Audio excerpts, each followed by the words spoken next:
एक दिन माता पार्वती शिव जी को पति रूप में प्राप्त करने के लिए घोर तप कर रही थी। उनके तप को देखकर देवताओं ने शिव जी से देवी की मनोकामना पूर्ण करने की प्रार्थना की।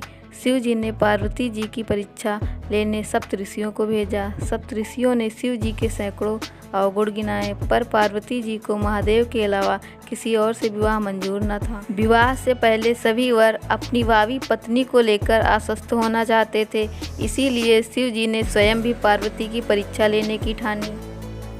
भगवान शंकर प्रकट हुए और पार्वती को वरदान देकर अंतर्ध्यान हुए। इतने में जहाँ वह तप कर रही थी, वहीं पास में तालाब में मगरमच्छ ने एक लड़के को पकड़ लिया। लड़का जान बचाने के लिए चिल्लाने लगा। पार्वती जी से उस बच्चे की चीख सुनी न गई। द्रवित हृदय होकर वह तालाब पर पहुंची। देखती हैं कि मगरमच्छ लड़के को तालाब के अंदर खींचकर ले जा रहा है। लड़के ने देवी को देखकर कहा, मेरी ना तो माँ है, ना बाप, ना कोई मित्र। हे माता, आप मेरी रक्षा करें।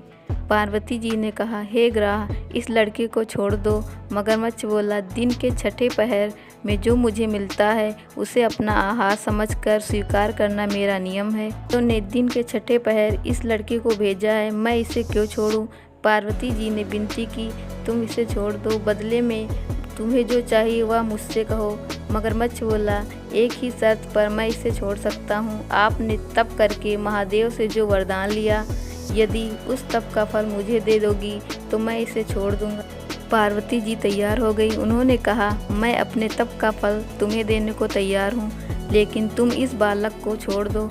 मगरमच्छ ने समझाया, सोच लो देवी, जोश में आकर संकल्प मत करो। हजारों वर्षों तक जैसा तप किया है वह देवताओं के लिए भी संभव नहीं। उसका सारा फल इस बालक के प्राणों के बदले चला जाएगा। पार्वती जी ने कहा, मेरा निश्चय पक्का है, मैं तुम्हें अपने तप का फल देती हूँ, तुम इसका जीवन दे दो। मगरमच्छ ने पार्वती जी से तप दान करने का संकल्प करवाया। तप का दान होते ही मगरमच्छ का देह तेज से चमकने लगा। मगर बोला, हे पार्वती, देखो तप के प्रभाव से मैं तेजस्वी बन गया हूँ।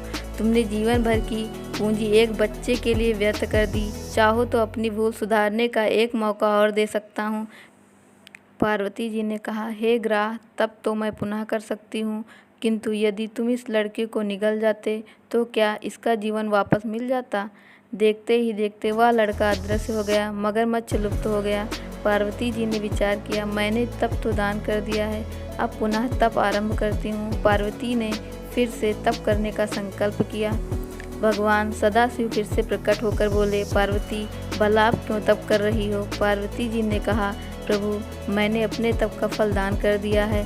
आपको पति रूप में पाने के संकल्प के लिए मैं फिर से वैसा ही घोर तप कर आपको प्रसन्न करूंगी। महादेव बोले, मगरमच्छ और लड़के दोनों रूपों में मैं ही था।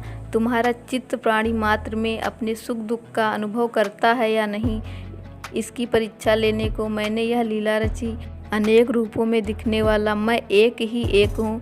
मैं अनेक शरीर में शरीर से अलग निर्विकार हूँ।